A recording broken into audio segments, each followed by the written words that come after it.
6.1 and 6.2, which is simplifying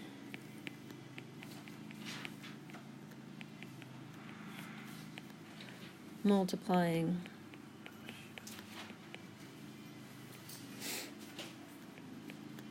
and dividing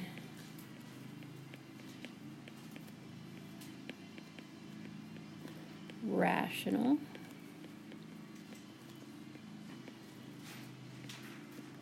expressions. Does that mean they make sense?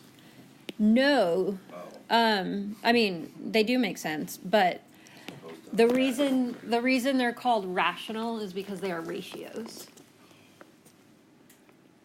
Got it. So rational expressions are just fractions, but they're more general than numerical fractions. They're fractions that have a polynomial in the numerator and a polynomial in the denominator.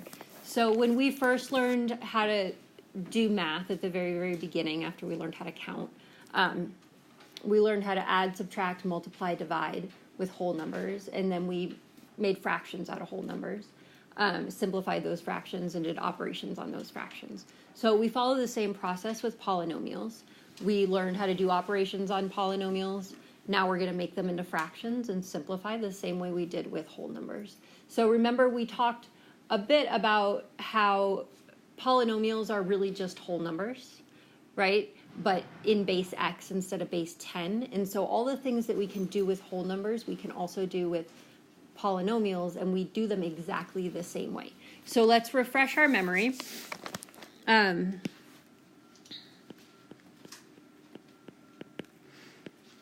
On how we simplify fractions. Let's do 276 divided by 372. How would we simplify that? Divide. So we could do that. We would get a pretty nasty decimal. And it would be a decimal that repeats. And so we wouldn't be able to write it in exact form. So we want to simplify this as a fraction. So like we want to keep it a fraction, but put it in simplest form. LCM. Or prime factor. Yeah, we're going to do the prime factorization of the numerator and the prime factorization of the denominator. So I don't really know this one off the top of my head. Let's see. 138.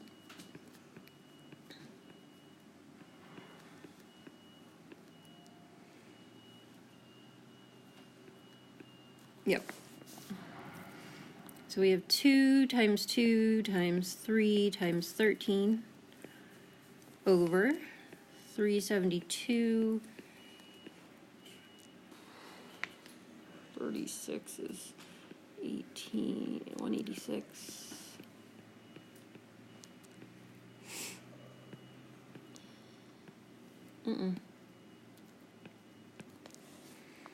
So 2 times 2 times 3 times 31. And then to simplify the fraction, we do what we call removing factors of 1, which really just means we're going to cancel common factors. The reason you're going to see that language, remove factors of 1, what that means is that 2 divided by 2 is 1. So when we cancel off both of those 2's, what we're really canceling is a factor of 1. And that's why we can do this, because getting rid of a factor of 1 doesn't change the value of my fraction.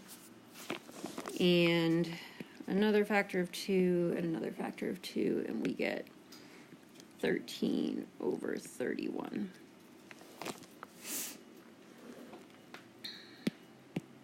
So now we're going to do something similar.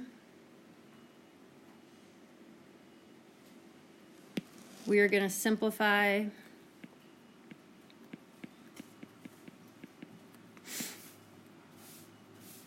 2x squared plus 7x plus 6 over 3x squared plus 7x plus 2. what I want to impress upon you is that this is essentially the same problem, right? Remember we talked about how like the x squared term is like our hundreds place, and the x term is like our tens place, and then the constant term is like our ones place, right? So because of that, we have to think of this whole thing as being just one number. So the only thing we can do with that is factor it. The only chance we have of simplifying is if we can factor, just like over here, the only chance we have of simplifying is if we can factor 276 or 372. We're not trying to factor just the number 6, right? Or just the number 200 on the top. We're trying to factor the entire thing. And so same thing over here, we can't do anything with individual terms, because that would be like over here. So for instance, that's tempting, right? Yes.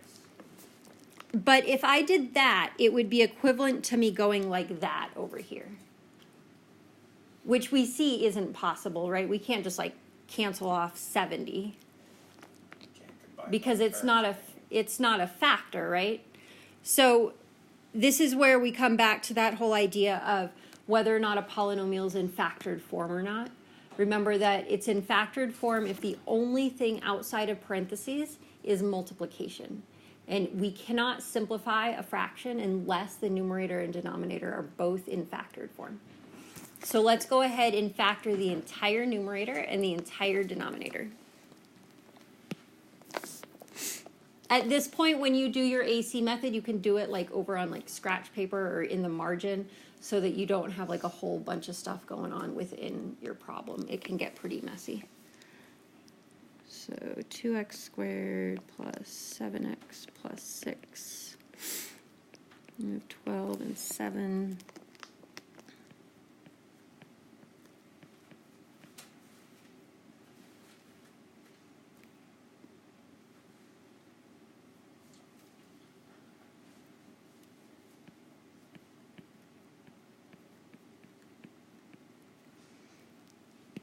I made a mistake over here. No, we got it.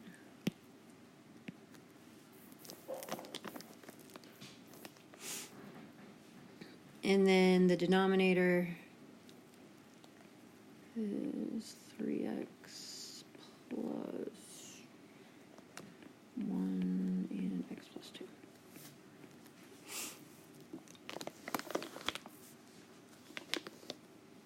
As we get into some of these, I'm going to take a few shortcuts with factoring, just so we can spend time on the new stuff and not on just factoring, because we've done that a billion times already. So it's just in the interest of time. It doesn't mean I expect you to take shortcuts and do it in your head. But we all okay where we are so far?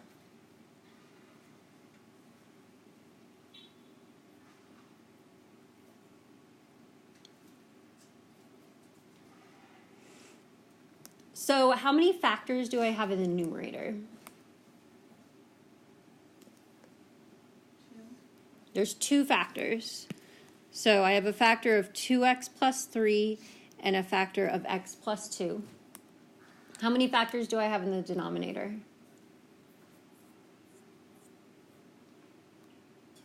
2. 3x plus 1 and x plus 2. And so when we can cancel common factors. So I can only cancel any part of that x plus 2 if that entire thing is on the bottom. So I have an x plus 2 on top and an x plus 2 on the bottom, which means those 2 will cancel. Nothing else cancels, though, because the only other factor on the top is 2x plus 3, and that factor is not on the bottom. And the only factor on the bottom is 3x plus 1, and that factor is not on the top. So once we have our factors, we're looking at what's in those parentheses as one whole factor. We can't do anything with individual terms within those parentheses. So only the things that are separated by multiplication. So we end up with 2x plus 3 over 3x plus 1. And if you look over at our numerical example, what is 2 times 2 times 3?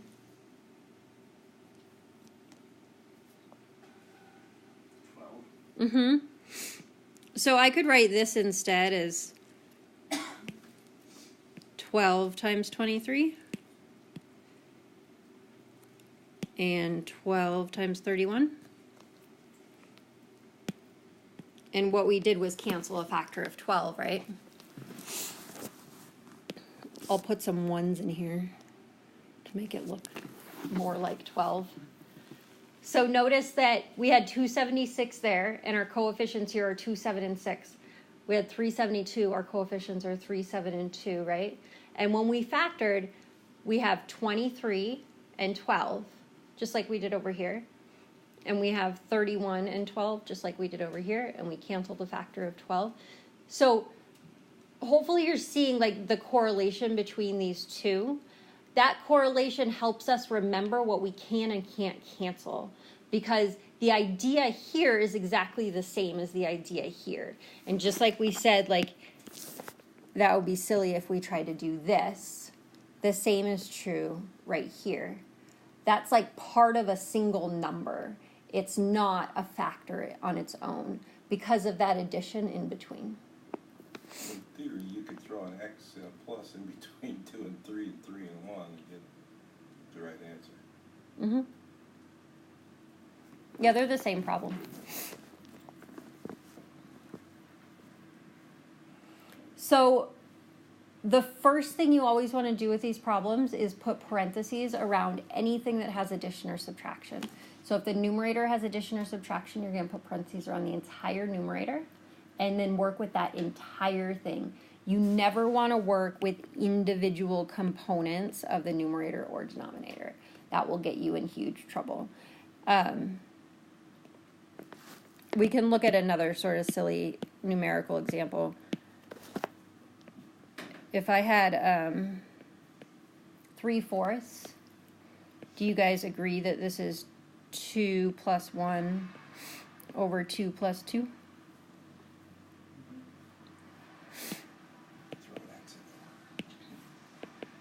And so 3/4 is, or 3/4, that's where I live. 3/4 is totally equal to 1/2, right? Totally. No. Not on this planet. Right? And it's a good thing that this doesn't work, because otherwise I could literally make any fraction into any other fraction, because there's so many different ways you can write any number using addition. I could break that 3 up however I want. I could break that 4 up however I want, and like make it equal to any fraction I want. Like, it just doesn't make any sense, right? Like, we know that 3/4 is not the same as 1/2. So the same is true with this addition up here. We can't cancel anything that's separated by addition, because that doesn't give us a factor of 1. Because in order to have a factor of 1, that 1 has to be involved in multiplication, right? So if I wanted to cancel this, 7x over 7x, that has to be multiplied by something. And it's not being multiplied by anything here. So let's do a few more.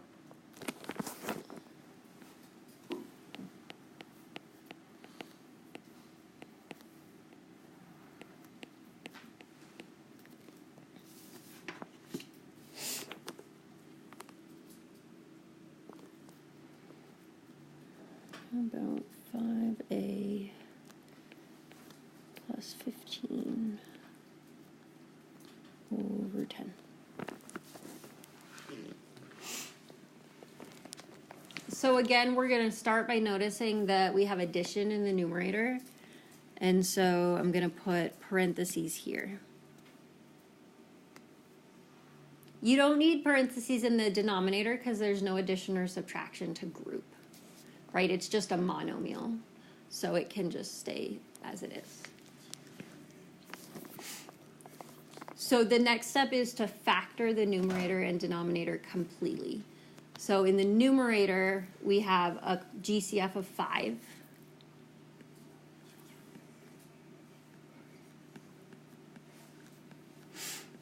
And then in the denominator, because it's a monomial, so when I say monomial, I just mean it has one term. There's no addition or subtraction. I'm going to do prime factorization, because it's going to behave just like a 10 does in a numerical fraction. So I'm going to write this as 2 times 5. We only do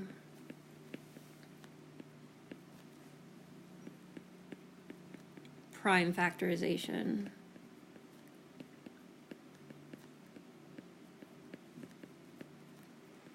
with monomials.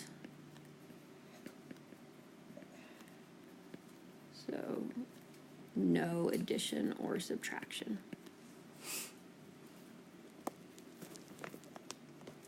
Can I cancel anything? Yeah, fives. I can cancel a factor of 5, right? Notice that between this factor of 5 and this factor of a plus 3, the only thing there is multiplication. And then between the 2 and the 5, the only thing there is multiplication. And that means I can cancel. So we get a plus 3 over 2, and that's our final answer. Does that a plus 3 still have to be in parentheses? It doesn't, because it's not being multiplied by anything. So that fraction bar groups the a plus 3. Just like when we originally get it, it doesn't have parentheses. My math lab will take it either way. If you leave it in parentheses, that's totally fine with me. And my math lab will accept it either way. So if you're more comfortable just leaving them there so that you don't lose them accidentally when you do need them, that's fine with me. Any questions on the general process here? So like I said yesterday, we're sort of not doing anything super new, right? We're taking a few things we know and kind of putting them together in a different way. So we're using the same exact ideas that we used with numerical fractions, and now we're just incorporating what we know about factoring polynomials to apply that to variable fractions. So the whole key to this is just being really careful that the only thing you're canceling are factors. And so that's what I was doing there when I put those little boxes around each factor, was I was making sure that anything I thought I wanted to cancel, the only operation between it and anything else in the numerator and or denominator was multiplication. You couldn't cancel if the 5 was inside of the, if it was a plus 5 in the parentheses, you couldn't cancel the 5. Great question. I get one once in a while. So let's do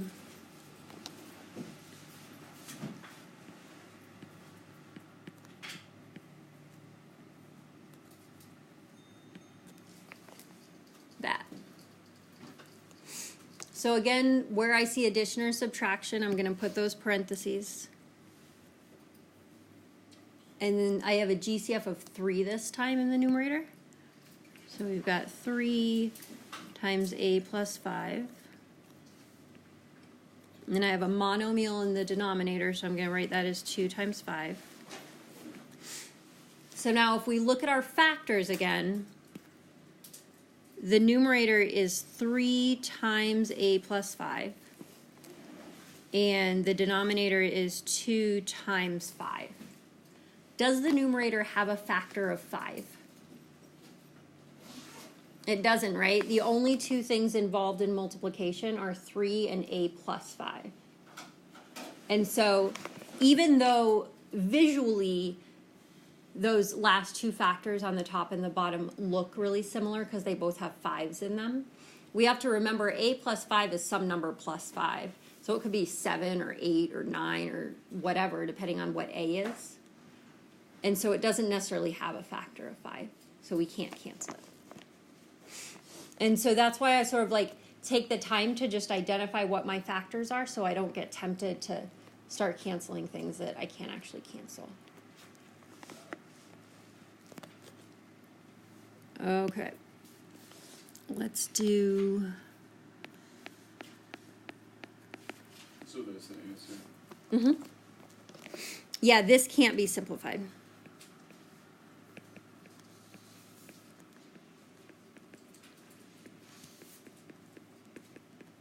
And I wouldn't do that on a test or anything. Like I wouldn't give you one that you couldn't do anything with. I just wanted to demonstrate the thing with the 5.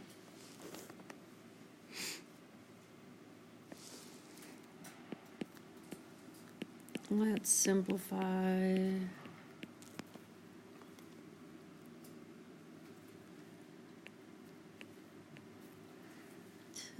this plus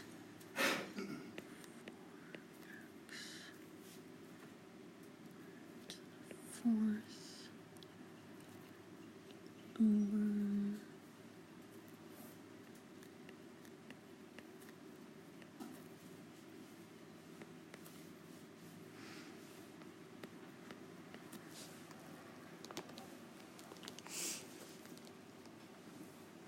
okay, again, first step, parentheses.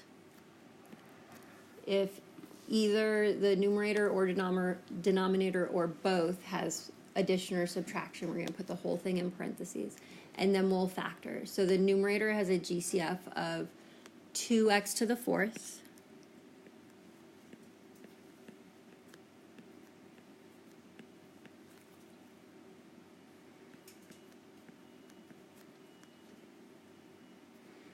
And then the denominator has a GCF of 4x.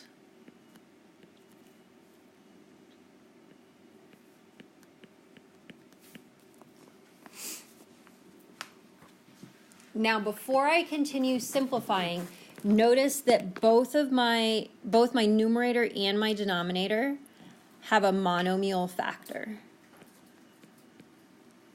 Right? So in this case, this is a monomial, and this is a monomial.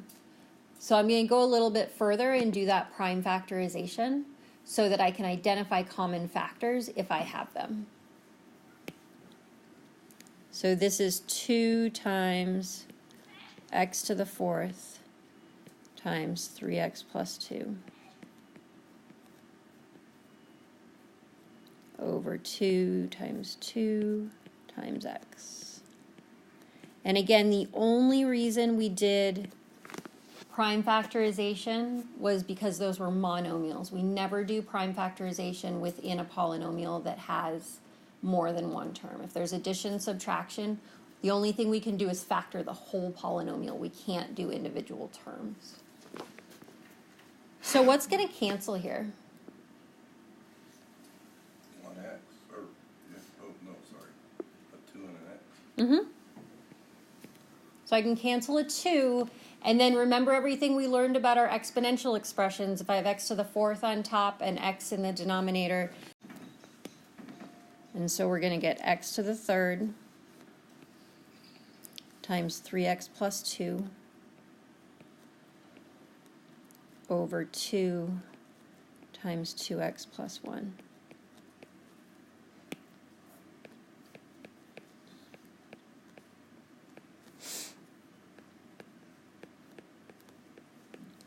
And you'll notice that I just leave the answer factored. There is absolutely no reason to multiply it back through when you get your answer. Because in reality, if we want to work with our answer and do something else with it in a further problem, which is what you'd probably end up doing if you were actually doing anything in real life with this, the first thing we would do is factor. So we might as well keep it in the most usable state possible and save ourselves the trouble of having to multiply it all out. So just leave it exactly like that. Don't distribute. So far, so good? Okay, let's multiply.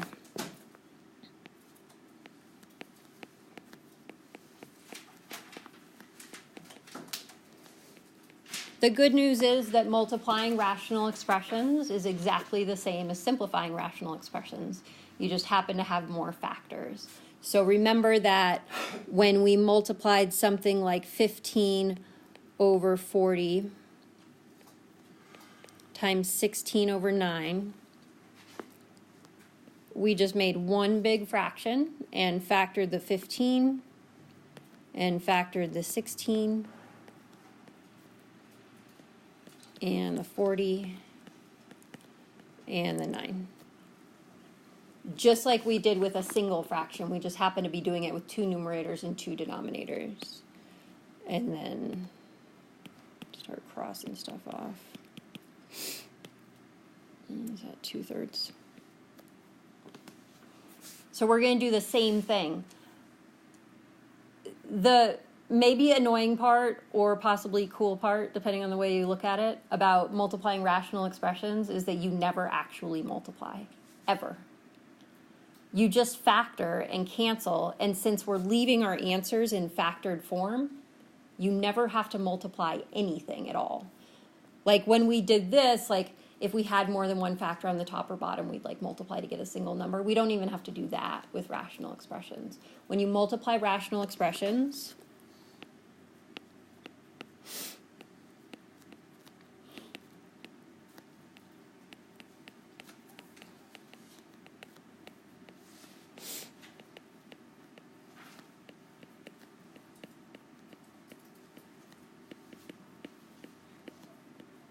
you don't want to do any multiplication at all.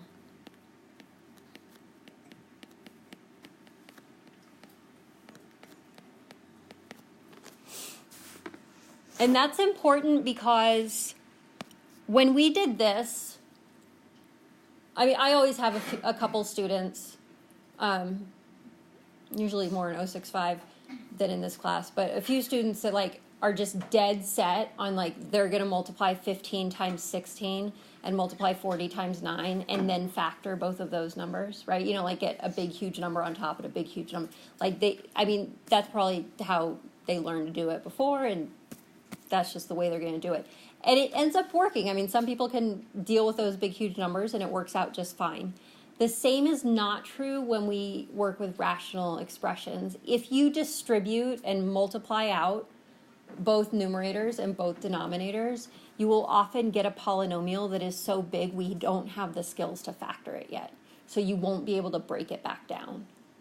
So because we only know how to factor polynomials that are like have 4 terms, 3 terms, or 2 terms, if you multiply it all out, you get like a degree 6 polynomial with 7 terms. All of a sudden you can't simplify your fraction at all. So it's really important that you don't ever do any multiplication or just distributing when we multiply rational expressions, because you can get yourself in a situation that's just too messy to get out of. So let's do one.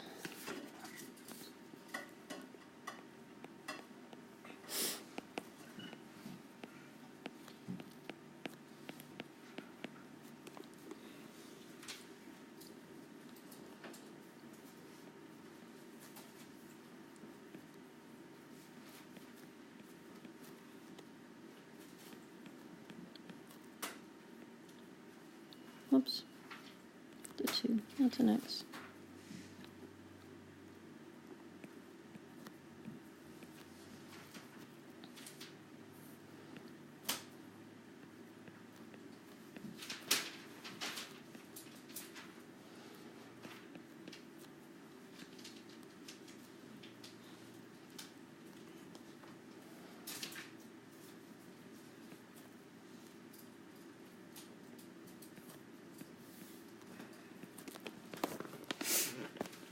Okay. Again, we want to start with parentheses. The parentheses are even more important when we're multiplying because we have 2 numerators and 2 denominators, so we want to make sure that we're grouping each individual factor. So in each individual numerator and denominator, I'm putting parentheses around the whole thing. Now I'm going to make one big fraction, and I'm going to factor each of those 4 polynomials. So one big line. Some people find it helpful to do this like window pane type deal. It's easy to lose track as you're factoring things, like what goes where. So like if you think of it as like having like a top left and a top right and a bottom left and a bottom right. Do you remember what they are? Then to do your factoring,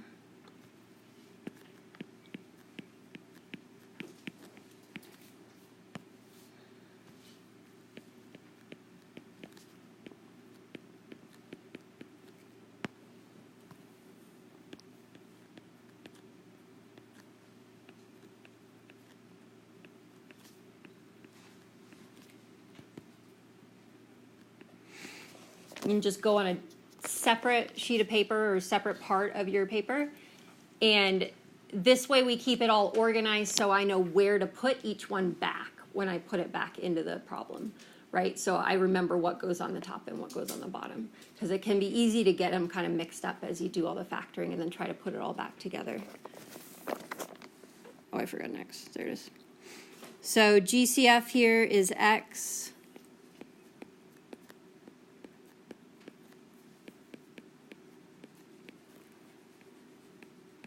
My AC is 4, my B is -4. So that's -2 and -2.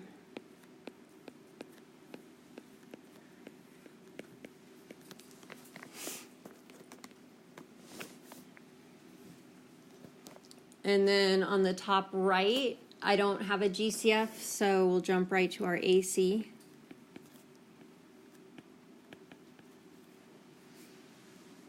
Whoops, I did that backwards.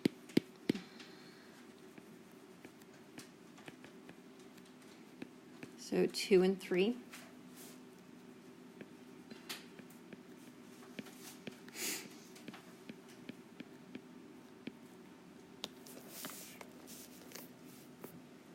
Then on the bottom left, I have no GCF. I have the difference of squares, so x plus 3, x minus 3.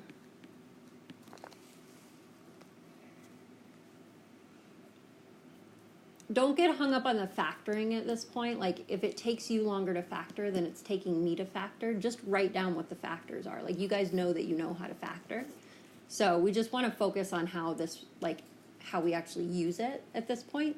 So don't, like, worry about if you're not factoring as fast as I am. When you do your homework, you can factor in however long it takes to factor. So then I'm going to factor out a 6x here.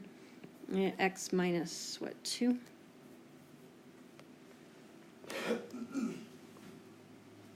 Yep. So now I'm going to put the factored form back into the larger problem. All of the factors on top go on top. All of the factors on the bottom go on the bottom. So we've got x times x minus 2 times x minus 2 times x plus 2 times x plus 3. And then on the bottom we have x plus 3 times x minus 3 times 6x times x minus 2.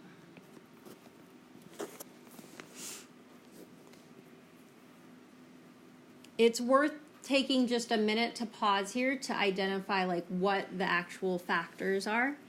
So on the top, I have 1, 2, 3, 4, 5 factors. I have a factor of x, a factor of x minus 2, another factor of x minus 2, a factor of x plus 2, and a factor of x plus 3. On the bottom, we have x plus 3, x minus 3. This 6x is a monomial, right? So I can write that as 2 times 3 times x, right? Prime factorization when we have monomials. And what's important here is noticing that that factor of 6 is separate from the factor of x. So when I have an x on top and a 6x on the bottom, I can cancel the x because it's a separate factor from the 6. So this 2, 3, and x are all separate factors. And then I also have a factor of x minus 2. So I'm going to cancel an x minus 2, and it looks like just an x plus 3. And that'll do it. So in the numerator I have x minus 2 times x plus 2 over 6 times x minus 3.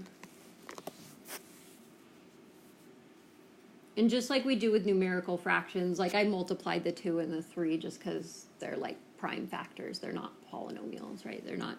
That's x plus, never mind.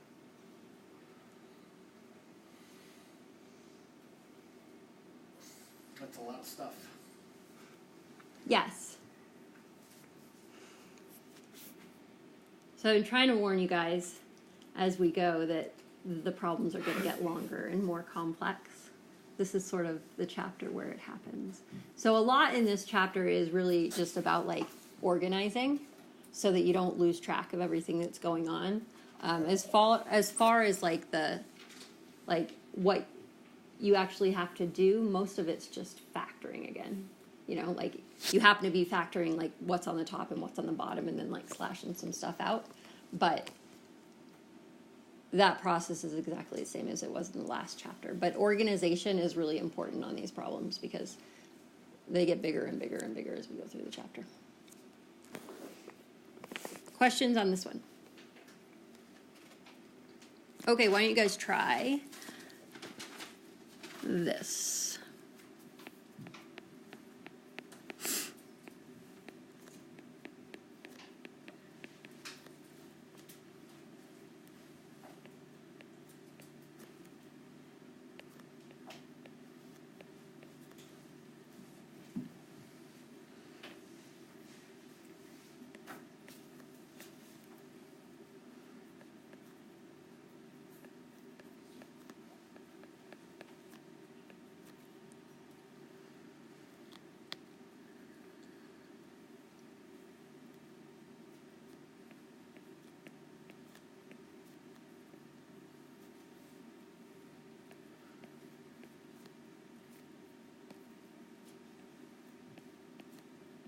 So why aren't the problems presented in parentheses then? Because the fraction bars take care of that. The fraction bars serve as grouping symbols.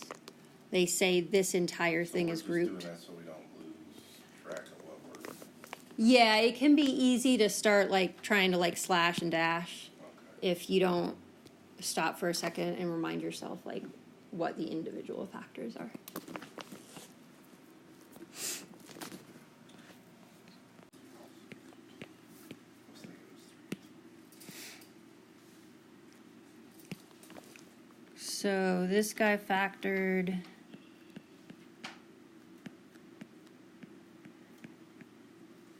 like so. Oh shit, I did it right. And then this guy had a GCF of 3. And then this one was x plus 2 times x plus 5. I got x minus 2 and x minus 5. So be careful that you're looking at this sign right here. So your numbers are adding up to that middle term. Right, because if we added -5 and -2, then we would get -7 instead of +7. So it's just a good idea to double check that. It's really easy to get the signs mixed up on. And then we had x squared times x plus 5. Does that look about right to everybody? I did x 5 twice. So this will go, this will go, and then I can cancel one factor of x. So we get 3 times x minus 5 over x times x plus 5.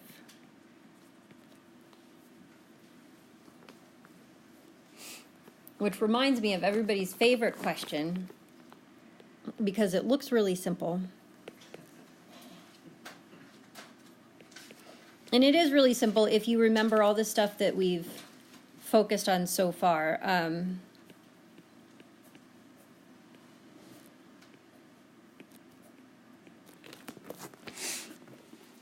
Okay, so my first question is, can I just cancel the top and the bottom? No. No, because they're opposites. Right, so x minus 5 and 5 minus x aren't the same thing. And remember we've talked about how like we want to write things in the same form so that when we have common factors or common terms, we recognize them. So because the first step to simplifying any rational expression is to factor the numerator and factor the denominator. Why did you change It is a different problem. Oh. Why did you flip that over? So because the first step is to factor the numerator and denominator, we want to put both in descending order, and we want to get both a positive first term. So the numerator is already in descending order, and it already has a positive first term, so it's going to stay exactly as it is.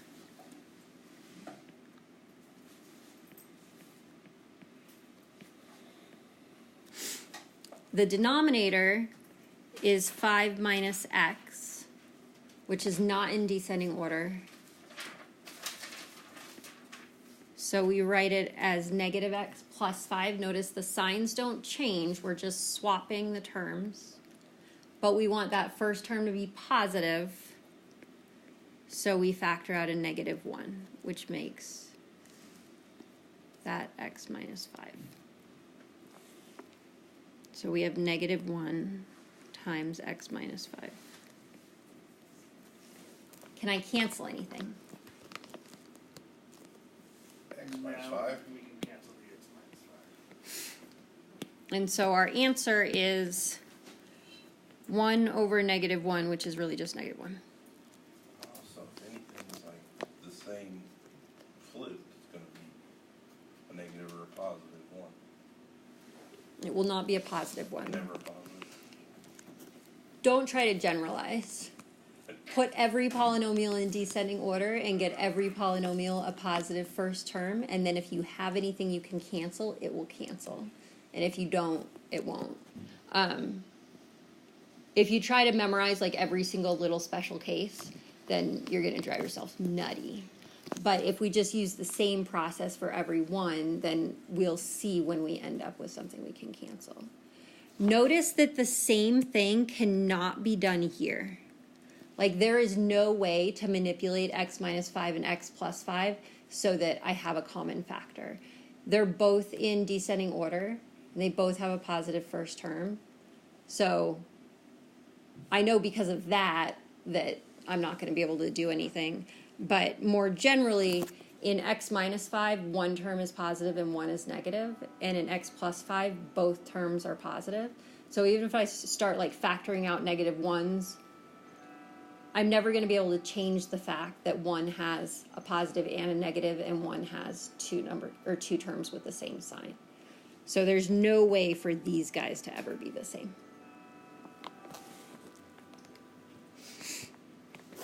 You guys ready to divide? I have a question. Yes. So from the second part, if it was like 2 times x minus 5, Mm-hmm. and then you got down to that last step, Yes. would it just be a 1 over a positive 1? Like if it was like this, Yes. you would get 2 over negative 1, which would be negative 2. So that negative 1, wouldn't take out 1 from the top? So no, because it's like we're thinking in terms of factors, not in terms of like 2 being 1 plus 1. Okay. Right? 2 is just 2 times 1. And negative 1 is just negative 1. So there aren't any common factors there. So when we get to that point, we can just do 2 divided by negative 1. So basically, when you did the 5 minus x, all you're doing is because you're just flipping it around. So the And then first... since you can't have a negative x, you put a negative 1 out, right? Because technically it is a negative 1x. Yeah, we factored out a negative 1. Because remember that those are the first 2 steps to factoring, right? To put it in descending order and to get a positive first term. So that's all I'm doing. It can be tempting not to do that here because we look at that and it like doesn't look like it can be factored, right? Because there's no exponents. But because the first step to simplifying any of these is to factor the numerator and denominator, we want to put both in descending order and get a positive first term no matter what. and then deal with what we end up with. But then that kind of goes against, because technically you couldn't factor that, right? Because you only factor if it's a. Well, I just factored it right there. No, I know you factored it. I mean, I know that it can be factored, but doesn't that go back to, x minus 5 really isn't, or even 5 minus x isn't. What am I trying to say? It doesn't have an exponent, so. Right. And so that just comes back to, like, if we think about our factoring strategy, we don't even think about what kind of polynomial it is until we have it in descending order and positive first term, and we've taken the GCF out. And then we can ask ourselves, are there exponents? How many terms does it have, and all that stuff. So that first bit is you just do it no matter what, and then you can worry about if you can factor further from there. Yeah. You guys ready to divide? You know it. I have more good news for you. Dividing is the same as multiplying. So we're not multiplying? Then we're not dividing. Dude, this is like the best math ever. You don't actually have to do Why do it. they call it multiplying and dividing if you're not really multiplying and dividing? Well, I mean, you did multiply. You like Kind of. put them together with a multiplication symbol between. That's multiplying. You just didn't simplify it. I'm all about not actually having to do it. I'm down with that. So much less work. Okay, so do you guys remember how to divide, like,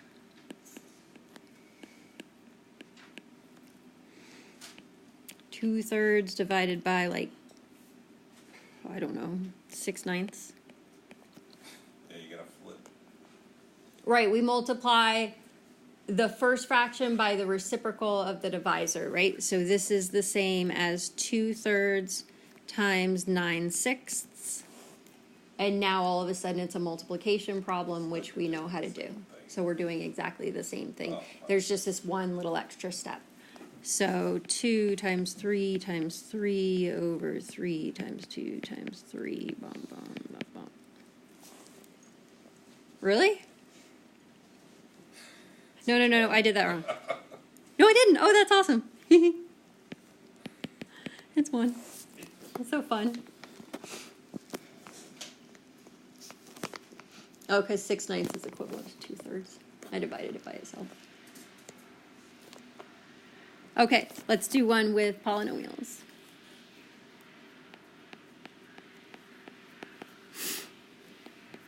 So in my math lab, they often use the words multiply and divide. There it goes, sort of.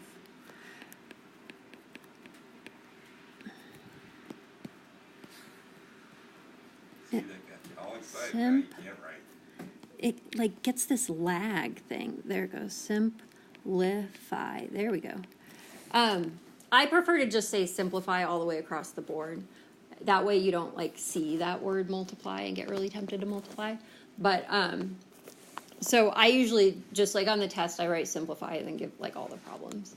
If you have to divide, you'll like see the division problem or the division sign. So we'll do x squared plus 5x over 6 divided by x squared minus 25 over 18x.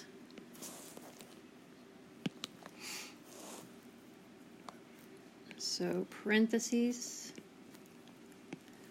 And then we're going to start by writing that as a multiplication problem. So we have x squared plus 5x over 6 times 18x over x squared minus 25.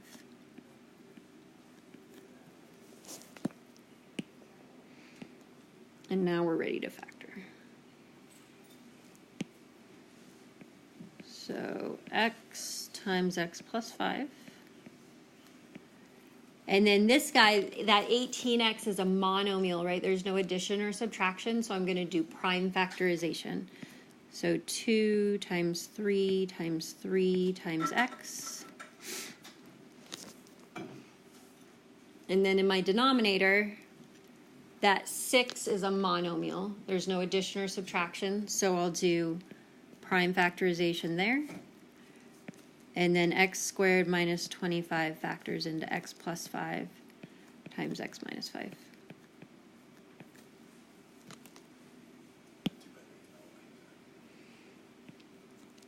So my x plus 5 will cancel. And then a 2 and a 3 will cancel. So we get 3x squared over x minus 5.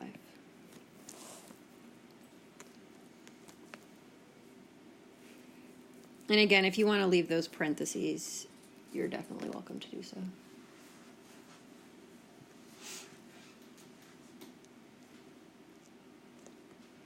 What do you guys think? You want to do more together? Or do you want me to give you your homework and let you do a few before you go? Let's start on the homework. Let's do it.